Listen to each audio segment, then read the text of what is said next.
we will be talking to you today about reasonable accommodations and the things that employers need to know about workplace accommodation requirements. So obviously there are a number of different contexts in which this come up. Some of them will be more familiar to you if you've ever dealt with accommodations at all than others, but big picture so that you can have a sense of what we will be covering today. We are going to start with disability-related requests for accommodations, and I will be talking to you about that and the requirements under the Americans with Disabilities Act. And then I will hand over the virtual microphone to John, who will be talking to you about pregnancy accommodations and why that's not within disability requests for accommodations. And then moving on to an area where he is truly one of the brightest minds I've run across, which is religious accommodations. And again, as John Doran said this morning, if you were able to join him during the Supreme Court update, this is an area where we expect there to be a lot of attention in the near future. So that one will definitely be an area you want to focus. And then John will pass it back to me, where I will talk about other things you should have on your radar that might not be quite as obvious as the disability, pregnancy, and religious issues, and leave you with a couple practical tips that will hopefully give you the tools and resources when you are attempting to navigate these scenarios outside of the current presentation. So with that, let's dive right in with disability accommodations. I want to start foundationally to make sure we're all on the same page about why a disability accommodation might be necessary. And this obligation for employers arises out of the Americans with Disabilities Act, which essentially says you can't discriminate against qualified individuals on the basis of a disability.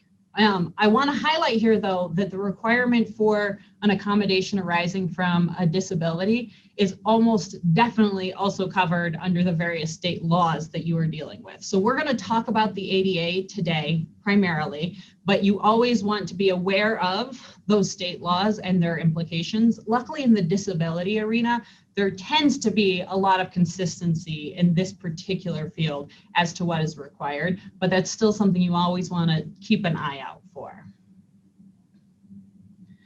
So I really want to make sure you guys understand what a disability is under the ADA, because that kind of guides when and where you might have to engage in the process necessary to identify a reasonable accommodation. Now, I say this, and I start with this for a very intentional reason right now.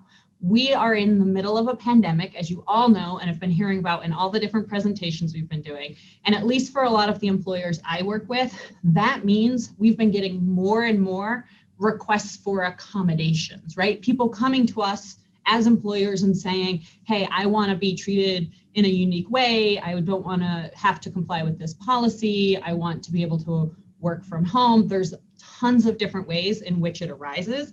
And foundationally, I want you guys to understand that just because somebody wants to get something to be accommodated doesn't mean you are required under the law to accommodate them. So when under the ADA are you required to accommodate somebody?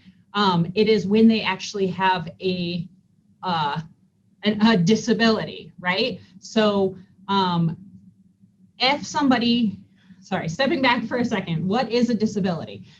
So it's a physical or mental impairment that substantially limits one or more major life activities, right? You're not a doctor, you're probably not going to be the one that's making that medical diagnosis. But under the ADA, there are also two other terms that are used when you're using the phrase disability. It's a record or history of impairment. So that means they might not have that impairment right now, but they did in the past. Or somebody who never had an impairment, never had a disability, but they're regarded as having an impairment or a disability. I want to make sure you're aware of all three of these, because in only one of those three instances is they're an entitlement to an accommodation. And that is that first one, right? An actual disability. If there is an actual disability, then you're entitled to an accommodation. So the law says that an employer must provide a reasonable accommodation to the known physical or mental limitations of a qualified individual with a disability, unless doing so would impose an undue hardship on the operations of the business. Now, if that's not super obvious, I want to highlight the fact there's a lot of really important technical terms in that right there. So what we're going to do now is sort of shift to understanding what these very specific terms mean, because that will drive whether you actually have to identify and potentially provide a reasonable accommodation. So first and foremost, what is a reasonable accommodation? And as we dive into these things, this would be a great moment for me to highlight the fact that we do have a Q&A feature off on the right-hand side of your screen. You will see 3 different links over there. One is a chat feature. That is a great opportunity for you to say hi to other people that are presenting, but that is not directed specifically at us. So if you have questions, I would ask that you actually go to the next link, which is the Q&A link. And if you put something in there, that will be directed to John and myself. And we will probably, hopefully, have time at the end to dive into those questions. And just as Brooke said earlier in the programming today, to the extent we aren't able to address your specific questions for time reasons today during our presentation, we will circle back with you after the seminar has concluded and make sure you get those answers that you're looking for. And then just in case you really want it, there is a 3rd link over there that contains this PowerPoint itself. So if you happen to be one of those kinds of people who like to look at the slides in total or take notes on them, that's over there as well. So why do I mention that right now? Because these very specific terms that we're talking about are often counterintuitive, right? It doesn't mean a reasonable accommodation doesn't mean that an employee gets anything that they want, anything under the sun, right? A reasonable accommodation is a change or adjustment to a job or work environment that permits a qualified applicant or employee with a disability to participate in the job application process, or more commonly here, perform the essential functions of the job and enjoy the benefits and privileges of employment equal to anybody who doesn't have a disability, right? So the only way we can figure out whether an accommodation is necessary and what that appropriate accommodation is would be to engage in an interactive process. And I want to highlight that that interactive process is required at any time somebody asks for that accommodation and suggests that it's because of a medical issue, because the first step of that is to determine whether an accommodation is needed. And then if so, identify the appropriate accommodation, right? What is it that this employee needs to perform the essential functions of their job? What are the limits imposed on them and their ability to perform those essential functions because of that medical condition?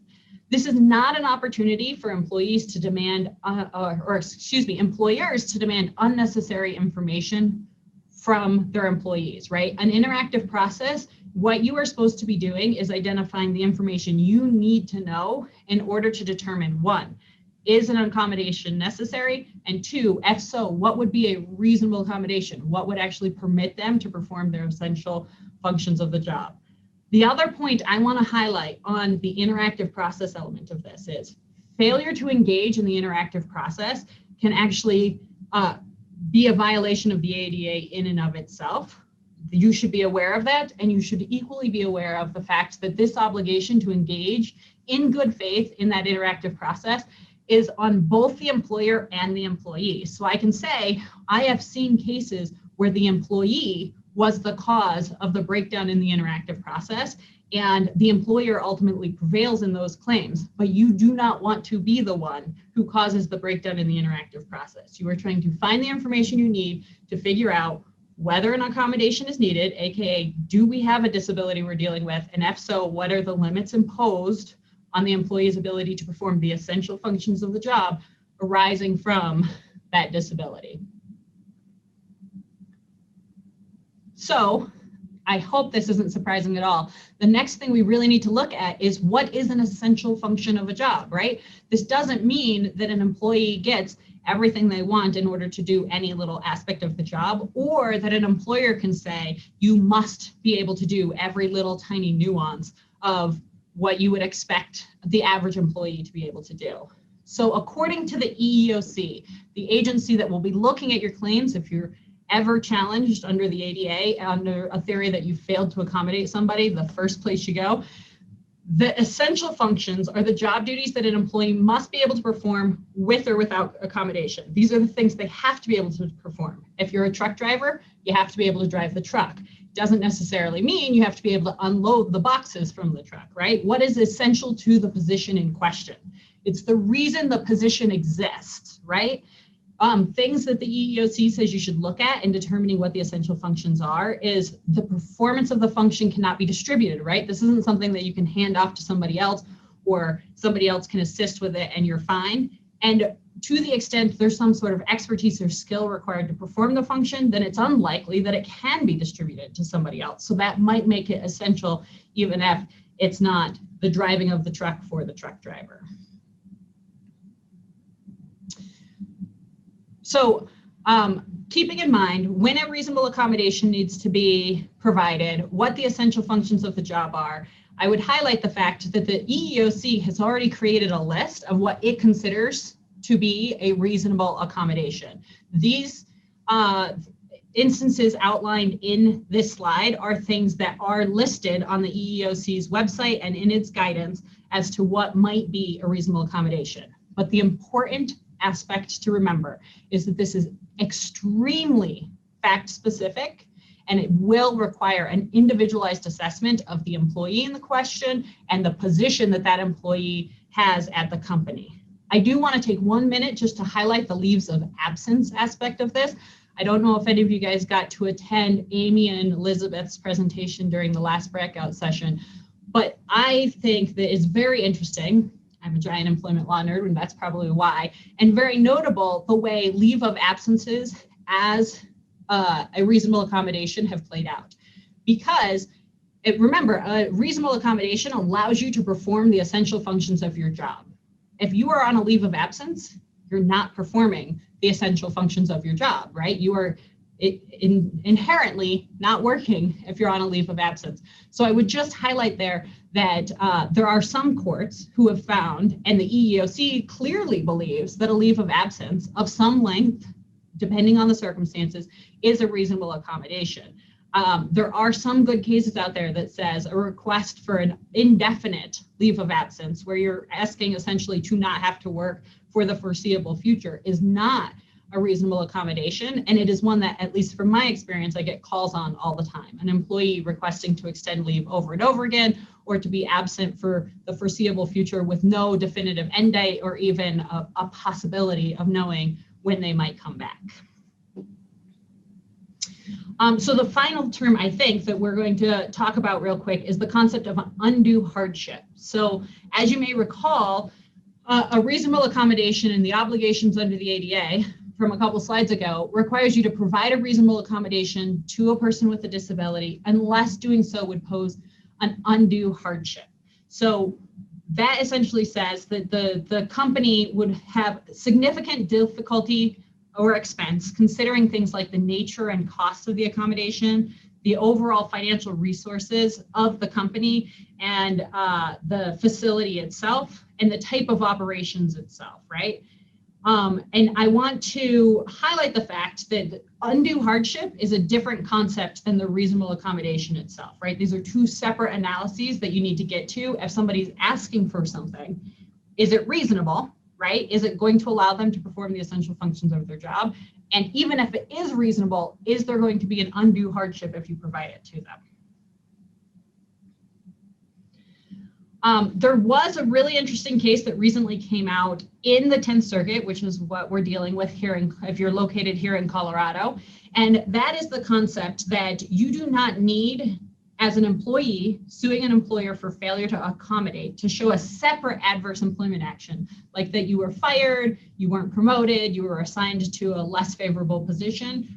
Rather, the court here in the 10th Circuit says that a failure to accommodate itself prevents a disabled individual from fully participating in society or achieving their full professional potential, and therefore is a violation of the law. Nothing further is needed but that failure to accommodate, which is why that interactive process is so important.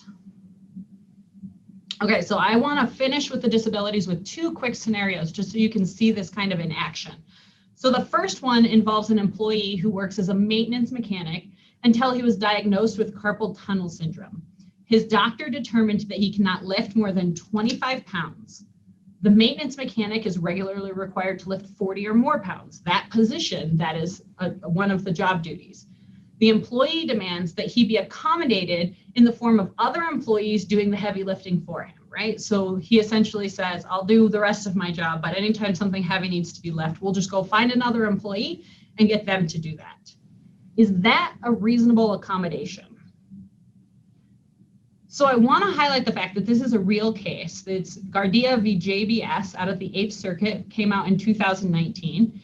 And the answer in that case was no. So essentially the court said that even if disabled, an employee is not qualified if they can't perform the essential functions of the job. And that in this instance, with this particular position, the maintenance mechanic, the ability to lift 40 or more pounds was an essential function of the job. And it was not reasonable to say other employees who were not maintenance mechanics and who were supposed to be doing other tasks for the company should have to stop what they were doing to come and assist him anytime anything needed to be lifted, because that lifting was so important to his job. The important point is that's not going to be the answer every single time, right? It is unbelievably fact specific. What is a reasonable accommodation and what are the essential functions of a particular position? So one other scenario before I pass it over to John to talk about pregnancy. In this particular case, which is one out of the 10th Circuit, so again, here in Colorado in 2017, an employee who worked as a customer service rep hung up on at least 2 customers, right? Literally unexplained, hung up in the middle of the conversations with them.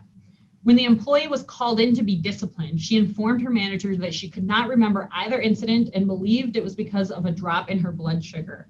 The employee is a diabetic, and her employer knew that she was diabetic before either of the hang-up incidents. Is this employer required to accommodate this particular employee? So the 10th Circuit in this particular case says the ADA does not require employers to overlook violations of a workplace rule, even if the violation was caused by the employee's disability. So again, unbelievably fact-specific analysis that ultimately resolved in favor of the employer in this particular scenario. And what was pivotal here is that even though the employer knew that this employee was diabetic, they had already engaged in that interactive process and had already provided her accommodations in order to ensure that she could perform the essential functions of her job. And one of those essential functions was customer service and not doing things like violating their workplace rule having to do with hanging up on customers. So my big takeaway as I hand this over to John for the pregnancy is it's unbelievably fact specific, but anytime you're dealing with somebody that's asking for a change in the terms and conditions of their employment or any other form of accommodation and they're raising that medical issue, we're going to want to engage in an effective interactive process. All right, thank you, Beth Ann. And let me just add my thanks to everyone for joining us today and sticking with us into the afternoon. Hopefully this has been helpful.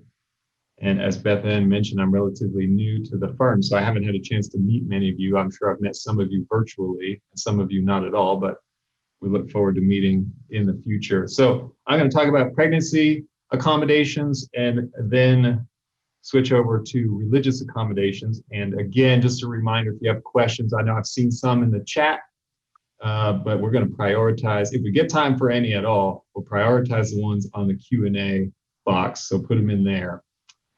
So pregnancy, let me start by just maybe dispelling a common misunderstanding that we see, which is that pregnancy is a disability under the ADA. It's not. Pregnancy itself is not a disability. That said, certain conditions or complications related to pregnancy may rise to the level of a disability covered by the ADA. The examples that the EEOC gives in some of their guidance would be gestational diabetes or preeclampsia. Now, even there, it's going to be a more fact-specific inquiry. It's not that every condition is automatically a disability, but if there is a pregnancy-related condition that rises to the level of a disability, then everything Beth Ann just talked about regarding the ADA would apply to the sort of standards of accommodation that apply to employers in that situation. Now, even though pregnancy isn't a disability, there are other aspects of the law that apply specifically to pregnancy and place obligations on employers to accommodate pregnant workers. So we're going to talk about those, starting with the Federal Pregnancy Discrimination Act, and we'll mention some state law issues as well. So starting with the Pregnancy Discrimination Act, the PDA. This was an amendment long ago to Title VII. So think of it in the Title VII framework, not the ADA framework.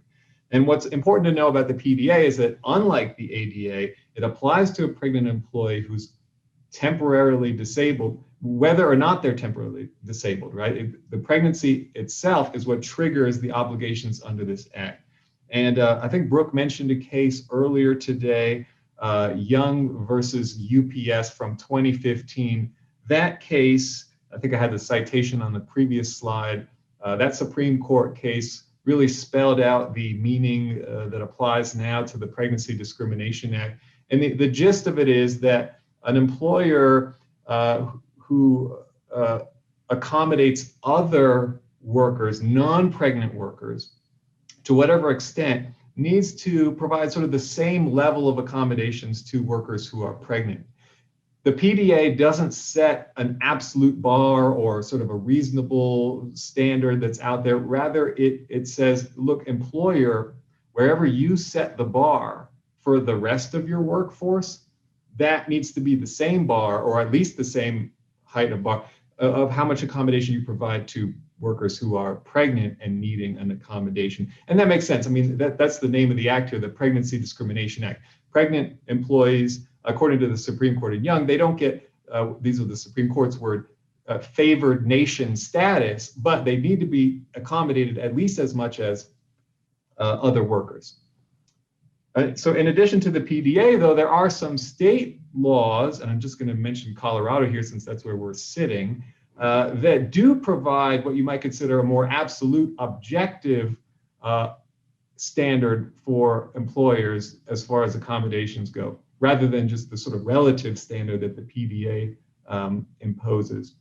So in Colorado, for example, employers have to provide reasonable accommodations for health conditions related to pregnancy or the physical recovery from childbirth, unless the accommodation would impose an undue hardship. So you recognize a lot of terms there that Beth Ann just talked about in the federal ADA context. So the Colorado Pregnant Workers Fairness Act is very similar. And again, you see that there's a need for the interactive process like we just discussed. And again, similar to examples that Beth Ann just put up on the slide earlier about the kinds of accommodations that are considered reasonable in the disability context, Colorado gives some examples in the law about what kind of accommodations are considered reasonable for pregnant workers, and you can see some of those there: more frequent breaks, less hazardous positions, light duty, those sorts of things. If we're going to talk about pregnancy accommodations, we need to also talk about accommodations for lactation. So for workers who are nursing, pumping breast milk, the federal Fair Labor Standards Act applies, as do a number of state laws. The Fair Labor Standards Act was amended back in 2010 or so by the Affordable Care Act to impose an obligation on employers to accommodate lactation needs. And you can see that there. You've got to allow reasonable break times for lactation up to 1 year after the birth of the child, and provide a place for that that's free from interruptions. That's basically the federal standard. And again, as you know, seen kind of throughout the presentation, state laws are also in place. Sometimes states just have the same sort of law. I should go back and mention, I know we have some people probably in Arizona.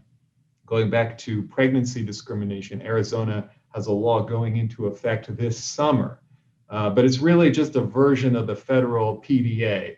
So I don't think we're going to see any additional requirements there, but the state is passing their equivalent law. Here, though, Colorado's lactation accommodation law is slightly different and has slightly higher standards than the Fair Labor Standards Act, the federal law. So, for example, the obligation on employers to provide reasonable break times goes for up to 2 years after the child's birth. And I know all of you would never just, lock the door to the lactation room when the baby's 12 months old, but should you be tempted to do that in Colorado, please do not.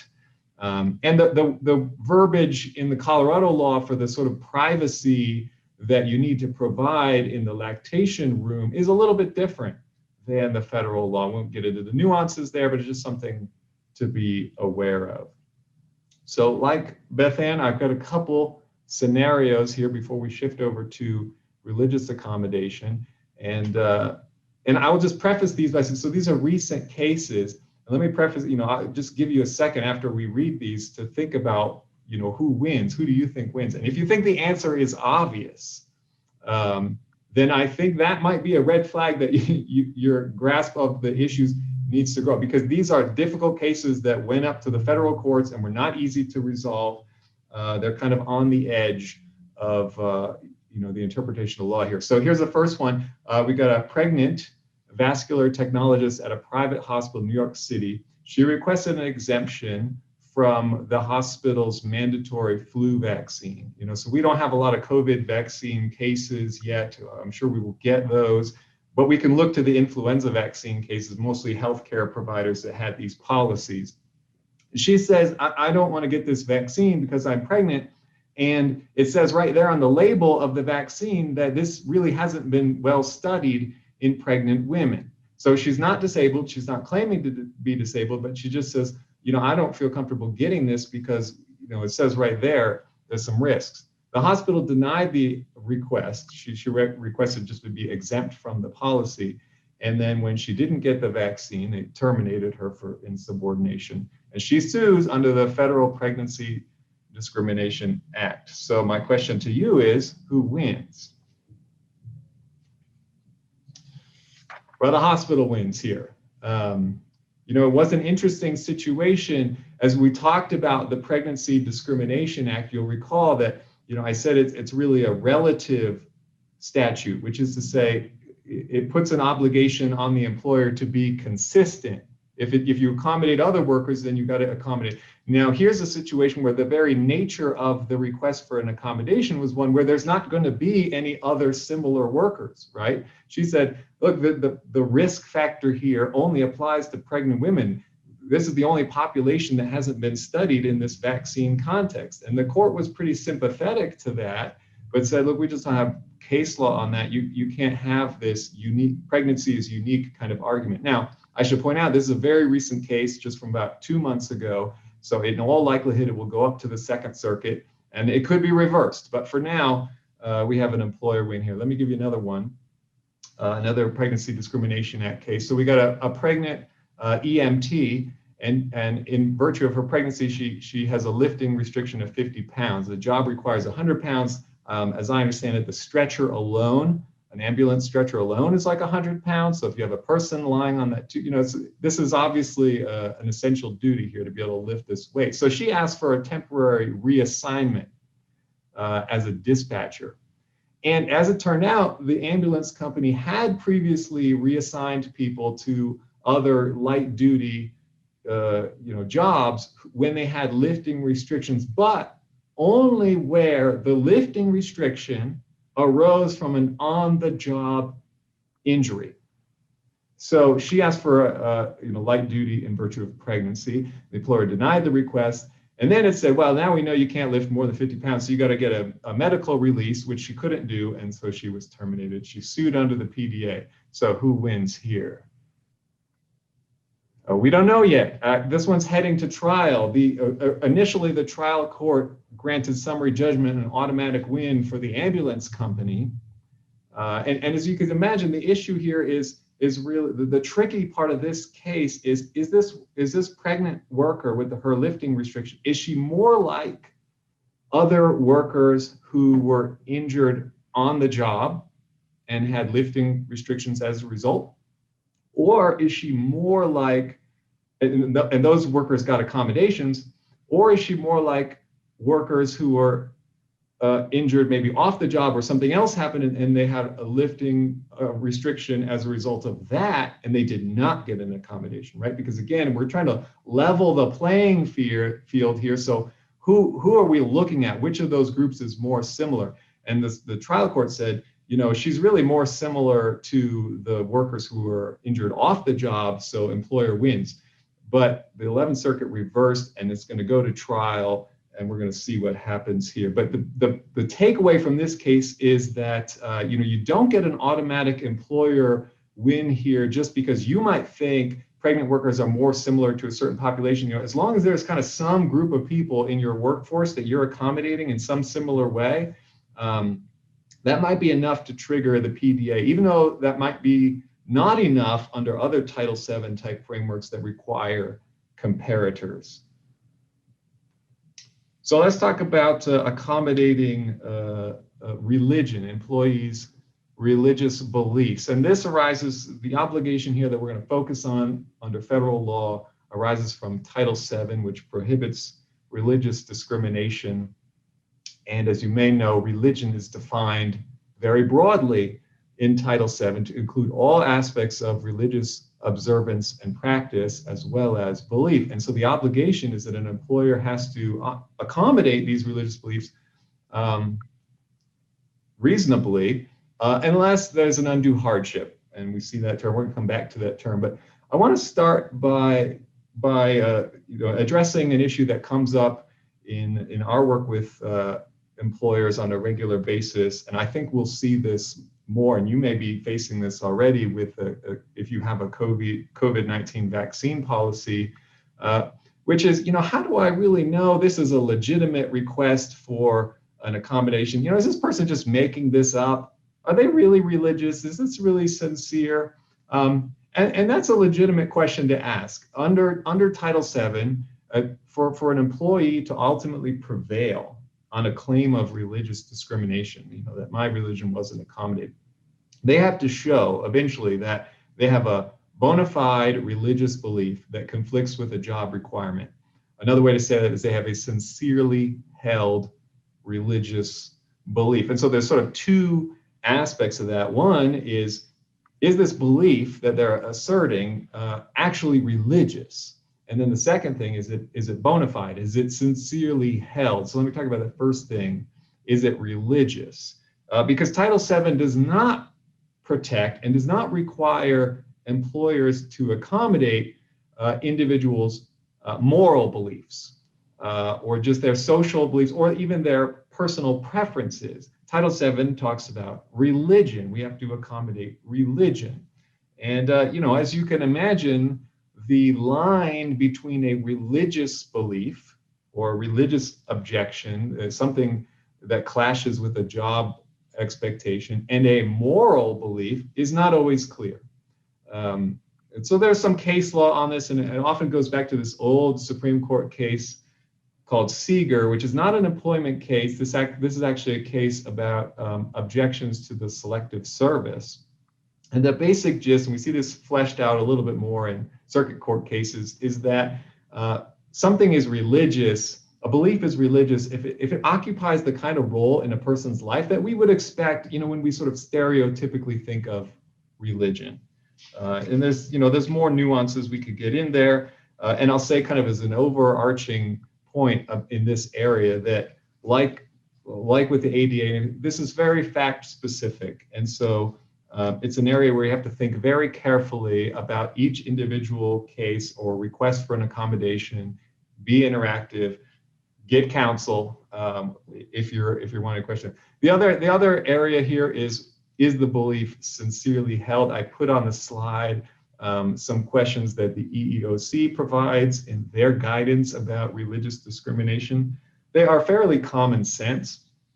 And the EEOC says, these are some things that, they might raise a yellow flag, a red flag about whether or not this belief is sincerely held, even if it is religious. For example, is the timing suspect, right? Did the employee previously request the same accommodation for secular reasons, and now that was denied, and a week later they come back and say, actually this conflicts with my religious belief?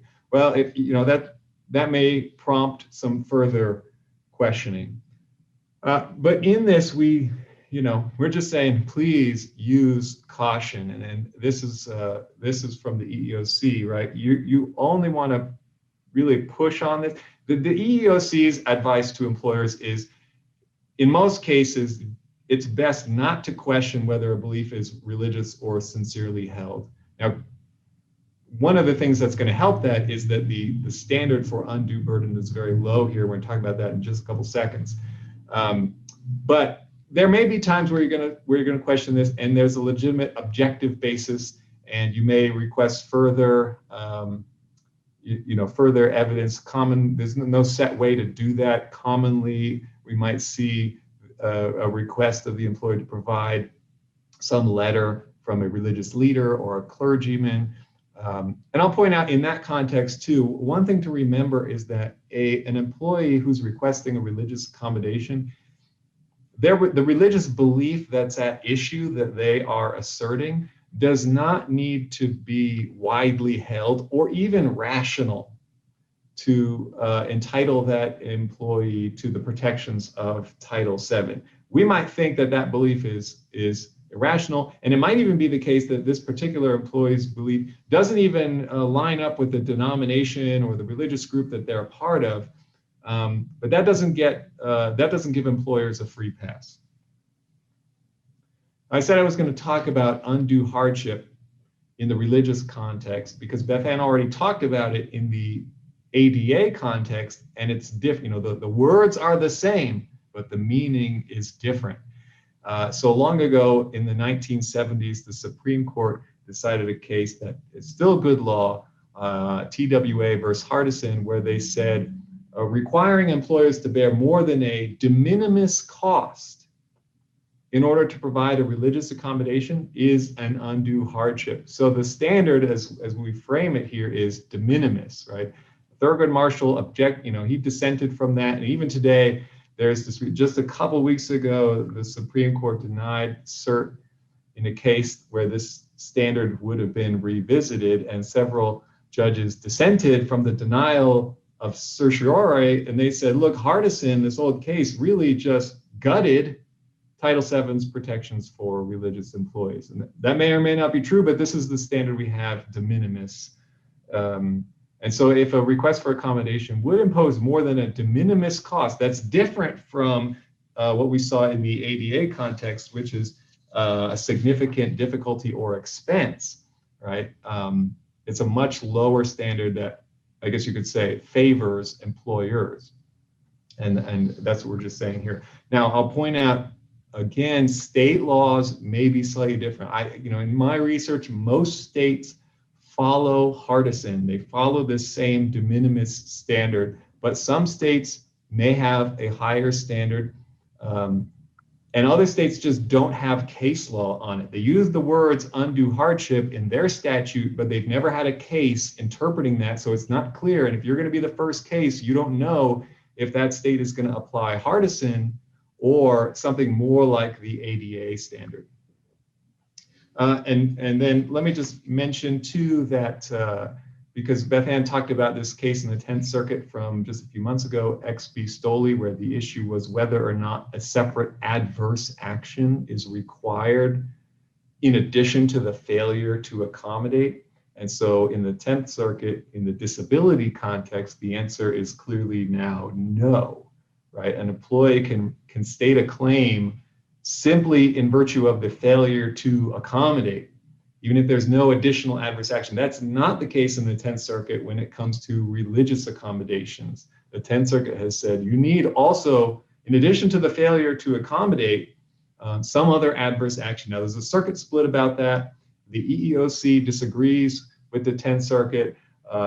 It's a rare issue to come up, so I don't think we're going to see that at the Supreme Court anytime soon, but one day, perhaps. Let me talk about some scenarios in the religious context, and then I'm going to turn it back over to Beth Ann. So here's one. We've got a Seventh-day Adventist offered an assistant manager role at a Walmart, and after he's offered the position, informs Human Resources that he can't work from sundown on Friday until sundown on Saturday. So Human Resources comes back and said, well, the accommodation that we can offer you is to consider basically a lower level hourly position that won't require Saturday work. I think the store had like 8 of these assistant managers. They all had to kind of take turns on Saturday normally. So the applicant and the EEOC come back and say, no, you need to provide me with a permanent schedule that doesn't have Saturday work or require the other, I guess, 7 or so assistant managers to trade shifts with me. So, they're going to end up working a few more Saturdays every year. I'm going to work, the same number of shifts, but not on Saturday. So was Walmart's accommodation reasonable, or is the EEOC right? What do you think? Walmart wins this one. Just a few weeks ago, this came out of the 7th Circuit. So the picture there is of the town, and I can't remember it off the top of my head, but apparently it's the sort of freshwater fishing Hall of Fame or something up there in Wisconsin. In any event, the 7th Circuit said that focusing especially on the EEOC's position that the other managers would need to be able to trade, they would be expected to trade shifts with this Seventh-day Adventist.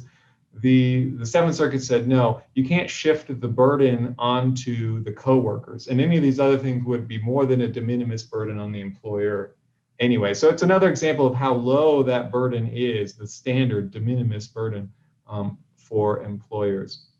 Here's my last one. In another flu vaccine case, which may have some application as we start to see potential COVID-19 vaccine cases. Here we have a firefighter, a Baptist firefighter. He objected on religious grounds to the Tdap vaccine, and he was functioning in an EMT type of role, so that countering people who are ill, and so it was very important for the city to implement these vaccine requirements. So he had in fact previously been granted an exemption from the flu vaccine policy if he wore PPE and increased his isolation. So when he asked for an exemption from the Tdap vaccine policy, the city said, all right, well, if you're not going to get the Tdap vaccine, then you can either transfer to another job as go around and enforce the fire code, and we'll pay you the same, or wear a respirator, log your temperature, and sometimes, if you've had interaction with certain people or whatever, we're going to have to do some more medical testing. And the firefighter said, no, that's not good enough. I don't want that code enforcement job. Nobody wants that. And let me just wear a mask when I encounter certain patients. I can tell when people are sick, and I'll put a mask on. So who do you think wins here? The city wins, right? The 5th Circuit, this is from, I think, late 2020. They did not really look at the whole respirator, log your temperature kind of thing. So we don't know if that was the only accommodation that the city had offered. We don't know how this case would have turned out. Instead, they focused on the code enforcement job, and they said, yeah, that's enough. And the key point here is that even though this employee didn't prefer that, and it turns out that he was running a side business in construction, so he didn't want to work the day shift. But that preference does not mean that the accommodation was unreasonable. That's kind of the key takeaway here. So with that, let me turn it back over to Beth Ann to talk about a few things that might not already be on your radar as far as workplace accommodations. Thank you so much, John. And that is exactly where we just want to spend a minute or two. Hopefully, any of you who have lived in the world of human resources or employment law were familiar with the concept of at least disability accommodations and religious accommodations existing, and those two laws being at play. But what I want to focus on is stuff that might not be quite as familiar. And John, if I can get the next slide. That is the breaking ground, and I truly mean breaking ground, of whether employers need to accommodate things like race, ethnicity, or cultural identity related instances. So this, when I say breaking ground, I will say that New York City was kind of the forefront of this, which is why I say watch out for both state and local laws. Ever since February 2019, when New York followed or issued guidance that said, look, we're not creating a new law or new protections. We are interpreting, that's a word, existing law to require you to accommodate hairstyles that might be tied to an individual's race, ethnicity, or cultural identity. Meaning you can't have a grooming standard that would tell somebody that they cannot do something that is tied to their race, ethnicity, or cultural identity and work for you. Since then, it's sort of been a wave of similar laws across the country, and often they're starting at the state level, not necessarily even at the local level in these cities, not even at the state level. So keep an eye out for these things. Recently, there's been stuff related to clothing tied to these, hairstyles getting lots of attention, and even things like tattoos and piercings. And when somebody comes to you because you have a grooming policy that says no visible piercings, and they say this is because of some sort of protected characteristic, whatever that protected characteristic might be. Don't forget things like the religious stuff that John just talked about, but these other ones as well that are protected under Title VII, you should not just summarily say, I don't care, let's move on. This is something you want to look carefully at so you don't walk yourself into trouble. As I said, I want to do that quick because I'm really excited about this last part. I never want to do one of these presentations and talk at you guys without giving you some practical tips to walk away with. So when you are engaging in interactive processes, and you are trying to figure out whether an accommodation is necessary and what it is you need to do, you should walk into these situations knowing what the essential functions of each position are, right? Best way to do that, make sure you have effective job descriptions for the positions in question that outline why that job exists and what you need that person to do. If you have that, that's going to be great evidence of what an essential function is. If you don't, we're going to end up, if there's ever litigation, trying to fight about what those are, rather than the presumption be that the employer has already identified them. Have effective policies and procedures in place before you're in that interactive process, right? You want to know what you're going to do when a request for an accommodation comes in, regardless of the basis for that request, right? We want to know what we're going to do before we start doing it and not put the cart before the horse. And a very important aspect of that is to make sure that all of your managers and supervisors can recognize and properly respond to a request for an accommodation. Remember that when your managers and supervisors are doing anything when interacting with your employees in the workplace, they are acting on the company's behalf, and they can get the company in a lot of trouble. So it's fantastic when you have a great HR team or in-house counsel that can help you navigate those requests for accommodations. But if they're not ever even coming to you, or if managers and supervisors are saying or doing inappropriate things, or really commonly just ignoring that a request has come in, you're going to end up in trouble, even though you have those effective policies and procedures, because they don't know what to do when the communication happens to them, and they're most commonly going to be the first person to hear about a need for an accommodation.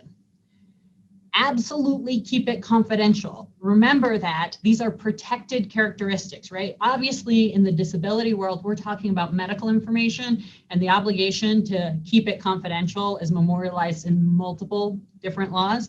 But even when we're talking about these other types of accommodations, remember that a discrimination claim says somebody did something because of a protected characteristic. So if you are wandering around talking about somebody's protected characteristic, he's a Seventh-day Adventist. Who needs to know that? Why do they need to know that? What is the reason for them having access to that information? Best practice, just keep it confidential.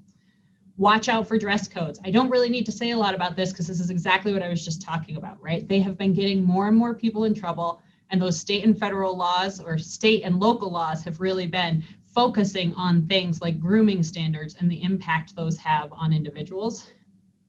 Be consistent, right? So when we're getting these requests, when we're implementing these policies and following these procedures, as long as you do the same thing each time, then you're going to be in a good place. You're going to have engaged in that effective interactive process, and you're going to have fantastic documentation showing that that happened, so that if that's ever challenged, you will have given me the tools to defend you, right? And then keep communication open. Remember that the interactive process is truly interactive. It is not a, they ask for something, you respond, and we are done. That's almost never the case.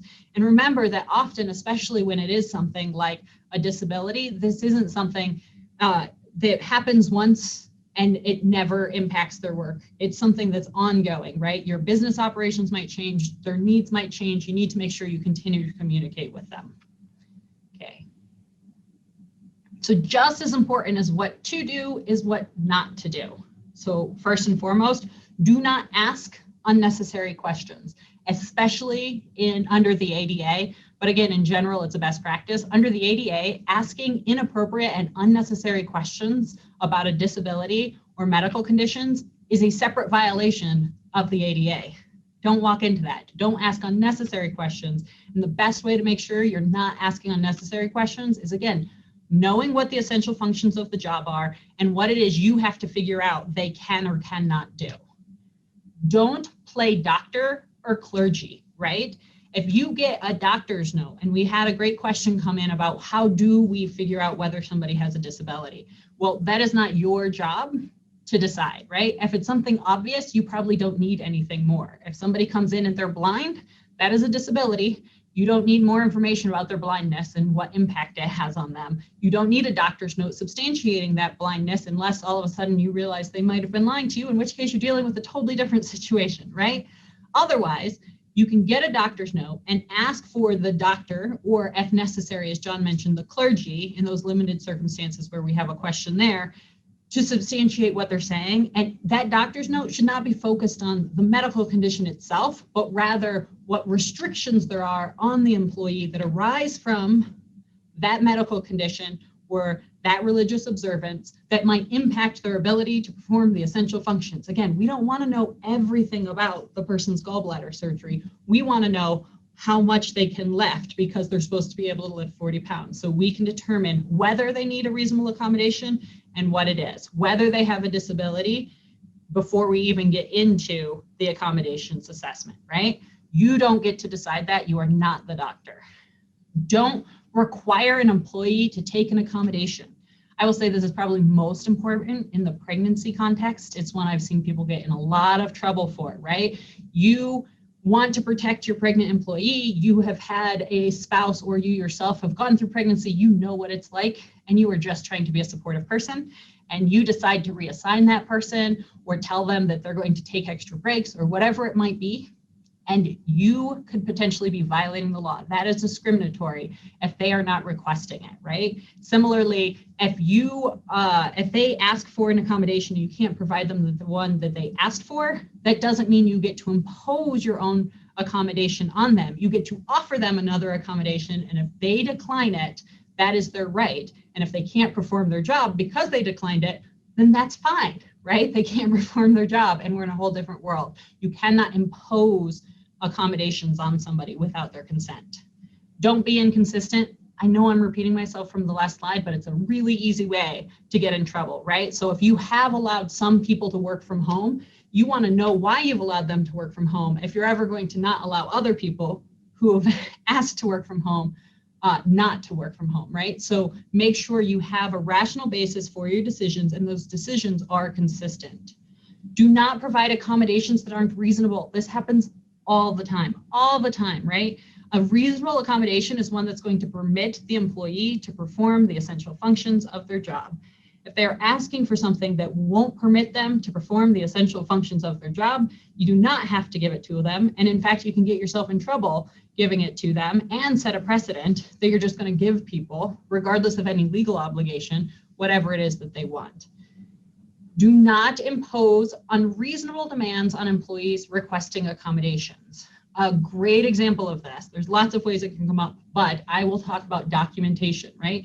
You are allowed to ask for a doctor's note if it's not obvious that they have a disability, or it's not obvious what restrictions that disability causes in their ability to perform their job. You can't say you have 24 hours to get me a doctor's note, or I'm denying your request for an accommodation. Nobody can get a doctor's note within 24 hours. A good rule of thumb for documentation is 14 days, right? If there's a basis or reason for asking for something shorter, you can. I have, under certain special circumstances, said 3 days is okay. But if 3 days come and go and that employee comes to you and says, I have been trying to get this doctor's note and my doctor's not responding, you don't say, well, no accommodation for you, right? Make sure your demands on the employee during that interactive process are reasonable. And then do not assume undue hardship. Remember, it will be your burden to prove there is actually an undue hardship. And obviously there's a different standard that's applied depending on the basis for that, whether we're talking disability, religion, or something else.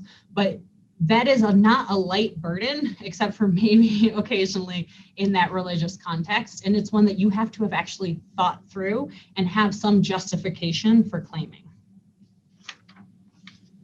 And then finally, I just want to touch base really quickly on some common mistakes that get people in trouble. And thank you so much, guys. I know we're right at the time, so I'll go really quick.